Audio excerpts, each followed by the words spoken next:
Hi everyone, welcome back to my channel. Today we're talking about applying sunscreen under makeup for easier makeup application and how to apply the right amount of SPF under our makeup so that when you apply your makeup, it's not such a struggle and so it stays on our face throughout the day. Most of the time when I see videos on how to apply sunscreen to the face, they show this huge amount of sunscreen being applied to the face, which is actually the right amount and it's more than you think, but you just can't get it to sink in all the way. It's impossible. So as a result, most people rarely apply the amount they need to get the protection they need. And I've seen the opposite. I've seen a lot of tutorials, even makeup tutorials, where they'll put on their sunscreen first and they don't use an adequate amount to get the sun protection that we actually need. So if you want to see a way to apply your sunscreen a little bit easier so that your makeup will apply a little bit better, just keep watching. I do hope that if this is your first time here, you consider subscribing before the end of this video. If you have been watching me and haven't hit that subscribe button, go ahead and hit that button right now and become part of the community. First things first, I am not a dermatologist. I'm not claiming to be one or pretending to be one. I just know what works for me as far as applying sunscreen, and I know what facial sunscreens work for me best. So that's what I'm going to talk about today. This isn't sponsored or anything like that. I just really wanted to do this video for you guys because I've given this tip to a few of you and you've told me I needed to do a video on it. So that's what I'm doing.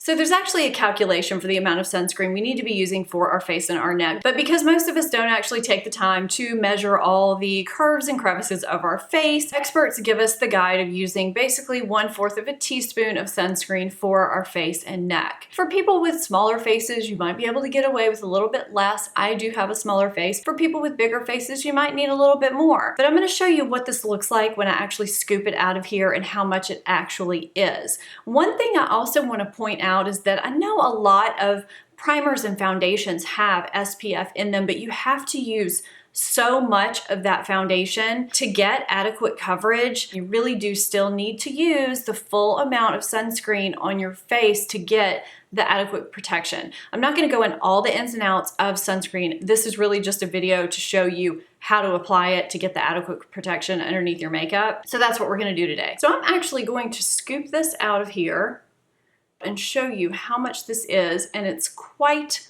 a lot. I am going to show you the two brands that I use the most in a second. So I scraped out pretty much all I could get out from that 1/4 of a teaspoon right there. So what happens for most people is they'll start rubbing it in and rubbing it in and rubbing it in, and it gives them a white cast, or it gets too greasy, or it just never seems to sink in.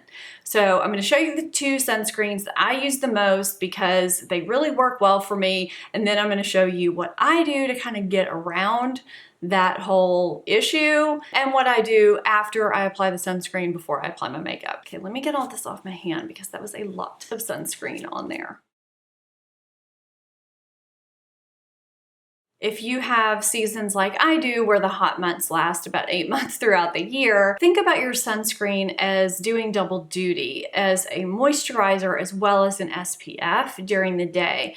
You don't necessarily need an additional moisturizer if you are using an SPF that has somewhat decent ingredients. I've found that by using a moisturizer as well as an SPF during those hotter months, my makeup can slide off my face during the day and I can become oilier and shinier much quicker during the day. So in the winter, I'll use an additional moisturizer. In the summer, I won't, because in the summer, I get all the hydration I need from the SPFs that I use. So in the morning, do your skincare routine, wash your face, apply a serum or whatever you would normally do. If it's winter, apply your moisturizer. If it's a hotter month, I would say find a sunscreen that has some good hydrating ingredients, and I would use just the SPF as my moisturizer.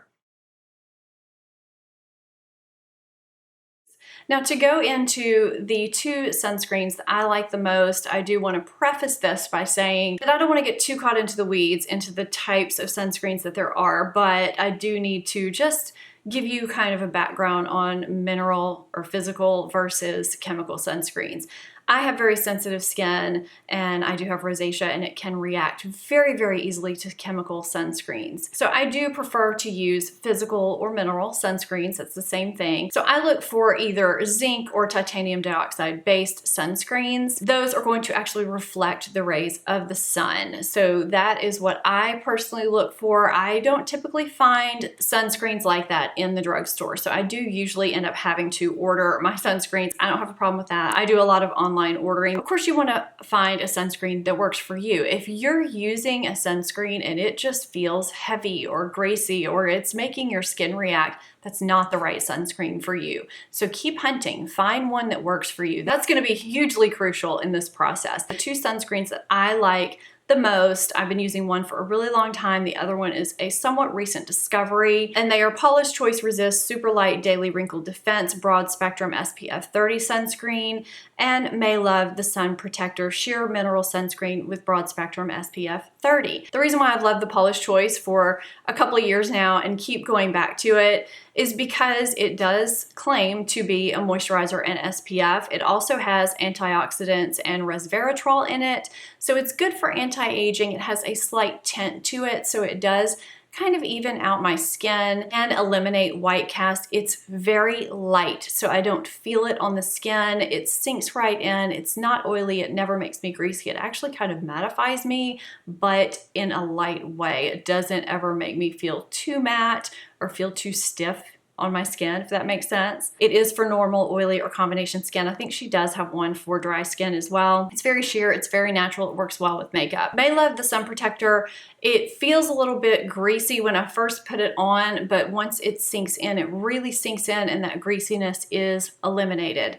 It is white, but it doesn't leave a white cast once it sinks into my skin. And I also find that this is very sheer and it feels very nice on my skin as well. Another product that I use religiously every single day is the Color Science Total Eye 3-in-1 Renewal Therapy. It has SPF 35 broad spectrum sunscreen. Now this is an SPF and a treatment product as well as a color corrector. So I use this during my color correcting step before I go in with my makeup. If you're using totally just sunscreen and not this 3-in-1, I would go in with my sunscreen and let it absorb and then go in with an eye cream or an oil or whatever you do for your under eye area, because I just like to have that extra moisturization after. That's what I did before this product entered my life, but I have to use this now because I love it so much. I've been using it every day since I got it. So today I'm going to be showing you these two and how I use them together because this just works really, really well for me. And I like the added protection applied directly under my eye and on my eyelids. So do your skincare routine and then go in with your sunscreen. It may be beneficial for you at first to measure it out in 1/4 of a teaspoon. Keep it by your sink at first. That way you kind of have a guide as to how much you need to apply to your face and neck. If you have a sunscreen where you can go ahead and apply that full amount, it sinks in easily for you, it's not a big deal, by all means, go ahead and apply it that way and let it sink in and then apply your makeup. You don't even need this video. But if you have sunscreens that just take a little bit of time to sink in and you really just need a little bit of help, this is where this is gonna help you. I have seen probably less than a handful of dermatologists recommend this, and Paula of Paula's Choice, I don't think I can ever say her last name right, she has recommended this too, I believe, and this is what I've done with certain sunscreens that I have a tougher time blending in, or waterproof and water resistant sunscreens that are a little bit tougher or greasier or thicker. I'll take half and I'll rub it in completely, and then I'll immediately go in with the other half and I'll rub the rest of that in. And it doesn't take quite as much effort as it does to rub that whole 1/4 of a teaspoon into my face at once. It lets some of it sink in, then I go straight in with the other amount. It doesn't negate the sunscreen that's already in my face. It doesn't take away any of that SPF. It just allows it to go ahead and get into my face, and then I can go ahead and apply that other amount, and I've got the full amount of SPF in my face. So that is what I do, and I don't think a lot of people do it that way. They just either apply less than what is necessary to get the full amount of sun protection, or they try and get it all in and then their makeup just performs really poorly during the day. From here, you want your sunscreen to sink in. There's no magic pill for being able to go straight into your makeup. You need to let your sunscreen sink in for, I would say, 10 to 20 minutes. Because if you go right in with your primer or your foundation, it's just not gonna give you the best result throughout the day. Sometimes just switching up the order and doing your eye makeup first or doing your hair first can make a difference here. Go have a cup of coffee. You want that sunscreen to settle into your face before you go in with any other face products so that you can really get the most out of the rest of your face products. So let that sink in, then go in with your primer and your foundation. I will be doing a video on my sweat-proof, budge-proof makeup routine. Again, if you're not subscribed yet, hit that subscribe button. Stay tuned for that. I would love to hear if you have tried this method or if you have another method that works really well for you, and if you use the full amount of sunscreen or if you've kind of taken shortcuts. I know in the past I've taken shortcuts myself because it's just been easier, and it is hard to get the right amount of sunscreen under your makeup. It's a lot of sunscreen. I have some great products that I think are absolutely essential for you this summer. I do have that video linked up there. I hope this video helped you out even just a little bit if you've been struggling with your sunscreen underneath your makeup. Thank you so much for watching. If you have not subscribed, hit that subscribe button. Give this video a thumbs up if it helped you out. I'll see you again next time. Bye-bye.